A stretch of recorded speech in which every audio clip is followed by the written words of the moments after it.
পূর্ব বাংলা অর্থাৎ বর্তমান বাংলাদেশ যেন কোনোভাবে অর্থনৈতিকভাবে এগিয়ে যেতে না পারে সেই লক্ষ্যে হিন্দু জমিদারেরা সহিংস আন্দোলন শুরু করেছিল, যার নেতৃত্ব দিয়েছিলেন রবীন্দ্রনাথ, শ্যামাপ্রসাদের মতো কট্টর সাম্প্রদায়িক হিন্দু নেতারা। ইংরেজরা চেয়েছিলেন কলকাতাকে পশ্চিমবাংলার রাজধানী রেখে পূর্ব বাংলার পিছিয়ে পড়া বিশাল জনগোষ্ঠীর জন্য ঢাকাকে রাজধানী করে পৃথক একটি অর্থনৈতিক অঞ্চল তৈরি করতে। কিন্তু হিন্দু জমিদারেরা কিছুতেই চাননি মুসলমানেরা এগিয়ে যাক, কারণ তারা মনে করত পূর্ব বাংলায় আলাদা প্রাদেশিক রাজধানী হলে পশ্চিম বাংলার থেকে অর্থনৈতিক বাজেট কর্তন করা হবে। সে কারণেই তারা ব্যাপক বিদ্রোহ শুরু করে, যে বিদ্রোহে ক্ষুদিরাম সহ আরো অনেকে নিহত হয়। যদিও কট্টর হিন্দু সন্ত্রাসী ক্ষুদিরামকে ইতিহাসে বানানো হয়েছে মহানায়ক, মূলত সে ছিল একজন মুসলিম বিদ্বেষী। তাদের সম্মিলিত আন্দোলনের মুখে ইংরেজ সরকার 6 বছরের মাথায় 1911 সালে বঙ্গভঙ্গ করতে বাধ্য হয়, যে বঙ্গভঙ্গের কারণে আমাদের পূর্ব বাংলার মানুষ 100 বছর পিছিয়ে যায়। মুসলমানদের বিরুদ্ধে কট্টর হিন্দুদেরকে জাগিয়ে তুলতে যে গান লেখা হয়েছিল, সেই গানকে আবাল বাঙালি নিজেদের জাতীয় সঙ্গীত বানিয়ে 55 বছর ধরে গেয়ে যাচ্ছে। এখানেই শেষ নয়, আমার সোনার বাংলা গানের সুর রবীন্দ্রনাথ চুরি করেছিলেন গগন হরকরার লেখা আমি কোথায় পাবো তারে গান থেকে। আমি কোথায় পাবো তারে, আমার মনের মানুষ যে রে, আমার সোনার বাংলা আমি তোমায় ভালোবাসি। রবীন্দ্রনাথের শিলাইদহে একই সাথে সাহিত্য চর্চা করতেন গগন হরকরা। তার কাছ থেকে অনেক গানের কথা এবং সুর চুরি করেছিলেন রবীন্দ্রনাথ। যে তোমায় ছাড়ে ছাড়ে আমি তোমায় ছাড়বো না। আমার সোনার বাংলা গানের মতো রবীন্দ্রনাথের যে তোমায় ছাড়ে ছাড়ুক গানের সুরও গগন হরকরার ওমন আশার মায়ায় ভুলে রবে গানের সুর থেকে চুরি করা।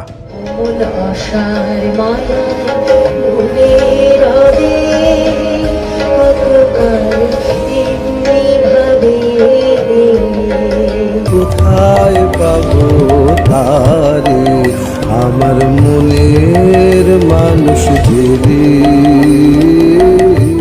গগন হরকরার মতো কাজী নজরুল, লালন শাহী সহ আরো অনেকের সাহিত্য চুরি করে নিজের বলে চালিয়ে দিয়েছে রবীন্দ্রনাথ। অনেকেই মনে করেন কাজী নজরুল ইসলামের শেষ বয়সে কথা বলতে না পারার পেছনেও রবীন্দ্রনাথের হাত রয়েছে। রবীন্দ্রনাথের বোনকে কাজী নজরুল ইসলামের পেছনে লেলিয়ে দিয়ে কাজী নজরুলের অনেক সাহিত্যকর্ম চুরি করেছিলেন রবীন্দ্রনাথ, যেটাকে পরবর্তীতে তিনি নিজের নামে চালিয়ে দিয়েছেন। কাজী নজরুল যেহেতু শেষ বয়সে কথা বলতে পারেননি, যে কারণেই এসবের বিরুদ্ধে কোনো প্রতিবাদ করতে পারেননি আমাদের জাতীয় কবি কাজী নজরুল ইসলাম।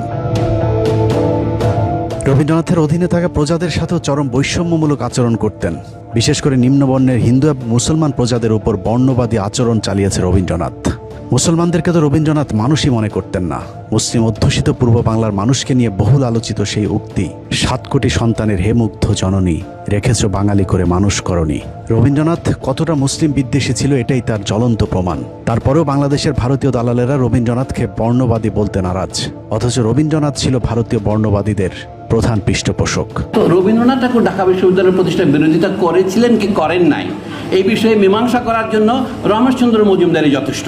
1947 পর্যন্ত প্রত্যেক বছর বক্তৃতা তারা বলতেন এই বিশ্ববিদ্যালয় বন্ধ করে দেওয়া হতো। ঢাকা বিশ্ববিদ্যালয়ের প্রতিষ্ঠায় যারা বিরোধিতা করেছিলেন তাদের মাঝে কলকাতা বিশ্ববিদ্যালয়ের ভিসি আশুতোষ মুখার্জি, তার ছেলে শ্যামাপ্রসাদ মুখার্জি, বিপিন চন্দ্র পাল, সুরেন্দ্র ব্যানার্জি, প্যারীমোহন মুখোপাধ্যায়, সুরেন্দ্রনাথ সমাজপতি এবং আম্বিকাচরণ মজুমদারের নাম সকলেই জানে। কিন্তু এসব মুসলিম বিদ্বেষী হিন্দু ব্রাহ্মণদের নেতৃত্বে থাকা রবীন্দ্রনাথের নামটা ইতিহাস থেকে মুছে ফেলার চেষ্টা চলেছে। অথচ ঢাকা বিশ্ববিদ্যালয়ের প্রতিষ্ঠা তথা পূর্ব বাংলায় মুসলমানদের শিক্ষার বিরুদ্ধে সবচেয়ে বেশি তৎপর ছিল রবীন্দ্রনাথ ঠাকুর।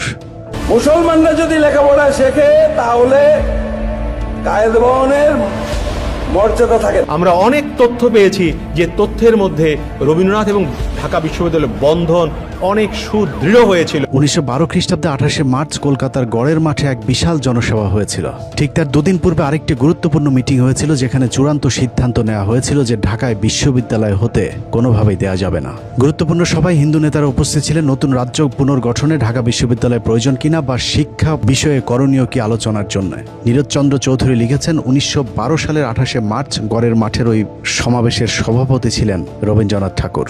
ডক্টর রমেশচন্দ্র মজুমদার লিখেছেন, কলকাতা বিশ্ববিদ্যালয়ের ভিসি আশুতোষ মুখার্জির নেতৃত্বে ভাইসরয় লর্ড হার্ডিন্সকে 18 বার স্মারকলিপি দিয়ে চাপ সৃষ্টি করেছিল কোনোভাবেই যেন ঢাকা বিশ্ববিদ্যালয়ে প্রতিষ্ঠা করতে না দেয়া হয়। ওই সময় রবীন্দ্রনাথেরা ঢাকা বিশ্ববিদ্যালয়কে বিদ্রূপ করে মক্কা বিশ্ববিদ্যালয় ডাকতেন।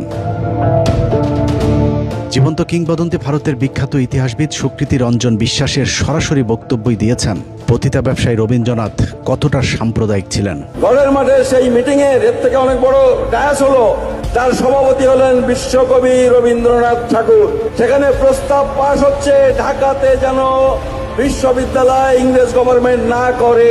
18 বার স্মারকলিপি দিয়েছিল যাতে ঢাকাতে ইউনিভার্সিটি না। এসব প্রমাণের বিরুদ্ধে অবশ্য সোনাগাছিতে জন্ম নেওয়া বাংলাদেশি রাজনীতিবিদ, পেশাজীবী, বুদ্ধিজীবীরা কাউন্টার ন্যারেটিভ তৈরি করেছেন।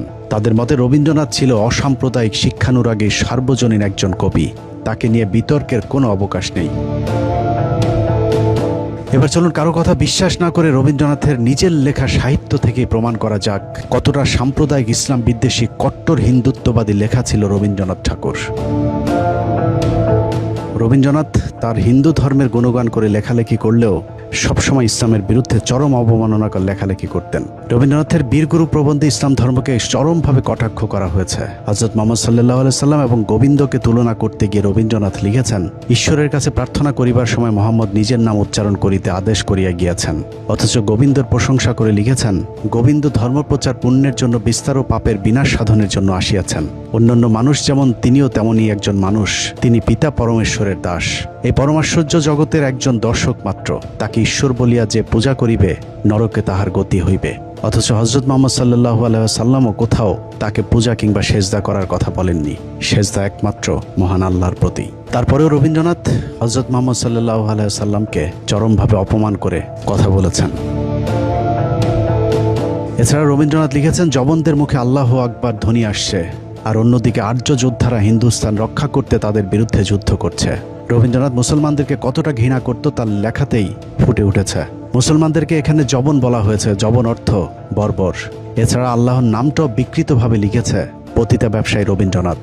অথচ হিন্দুস্তান রক্ষাকারী অর্থাৎ হিন্দুদেরকে আর্য যোদ্ধা হিসেবে উল্লেখ করেছে তিনি। রবীন্দ্রনাথ মূলত ভারতের মুসলিম শাসনের বিরুদ্ধে সাম্প্রদায়িক এই লেখাটি লিখেছেন। যদিও রবীন্দ্রনাথের পুরো সাহিত্য জীবনে ইংরেজ শাসনের বিরুদ্ধে একটি অক্ষরও লেখা নেই। যেখানে আমাদের জাতীয় কবি ইংরেজদের বিরুদ্ধে লেখালেখি করতে কারাভোগ করেছিলেন, কারাগারে বসেই তিনি লিখেছিলেন, কারারই লৌহ কপাট। প্রায়শ্চিত্ত নাটকে রবীন্দ্রনাথ লিখেছেন, খুন করাটা যেখানে ধর্ম সেখানে না করাটা পাপ। এটা শিখতে তোমার বাকি আছে যে মুসলমান আমাদের ধর্ম নষ্ট করছে, আর যারা মিত্র তাদের বিনাশ না করাই অধর্ম। বেদ, ব্রাহ্মণ, রাজা ছাড়া আর কিছু নাই ভবে পূজা করিবার, এই কটি কথা যেন মনে সার, ভুলিনি আমি কথা হবে।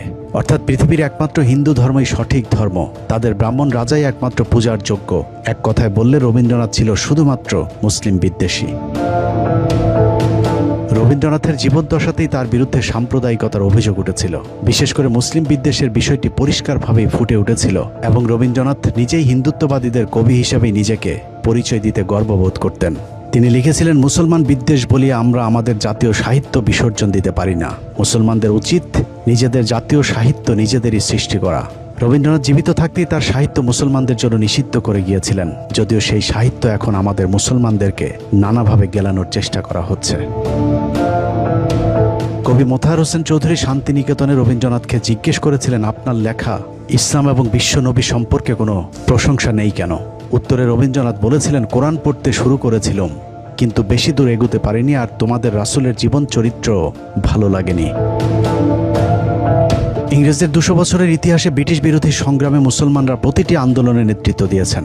অন্যদিকে রবীন্দ্রনাথের মতো ব্রাহ্মণ শ্রেণী ইংরেজদের পা চেটে জমিদার তন্ত্র টিকিয়ে রেখেছেন।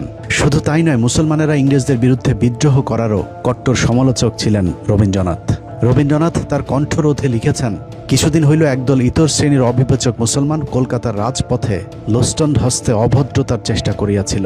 তাহার মধ্যে বিস্ময়ের ব্যাপার এই যে উপদ্রবের লক্ষ্যটা বিশেষ করে ইংরেজদের প্রতি। তাদের শাস্তিও যথেষ্টই হইয়াছিল। প্রবাদ আছে, ইট্টি মারিলে পাটকেলটিও খাইতে হয়।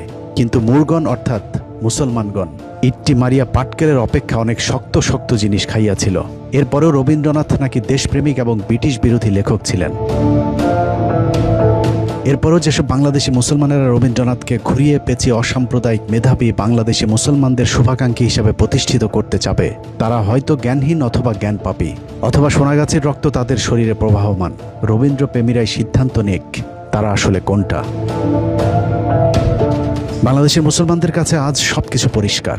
আমরা মনে করি রবীন্দ্রনাথ মানে বিজেপি, রবীন্দ্রনাথ মানে আরএসএস। রবীন্দ্রনাথের দেখানো পথেই সৃষ্টি হয়েছে আজকের কট্টর হিন্দুত্ববাদী সন্ত্রাসী মোদী, অমিত শাহ কিংবা শুভেন্দু অধিকারীদের মতো হিন্দু সন্ত্রাসীরা। রবীন্দ্রনাথ, শ্যামাপ্রসাদ মুখার্জিদের দেখানো পথে আজকের ভারতের মুসলমান নিধনের কাজ চলছে। অতএব চোর, পতিতা ব্যবসায়ী, মুসলিম বিদ্বেষী রবীন্দ্রনাথকে না বলুন। চোরের লেখা বই, কবিতা, প্রবন্ধ, সর্বোপরি চুরি করা কথিত জাতীয় সঙ্গীত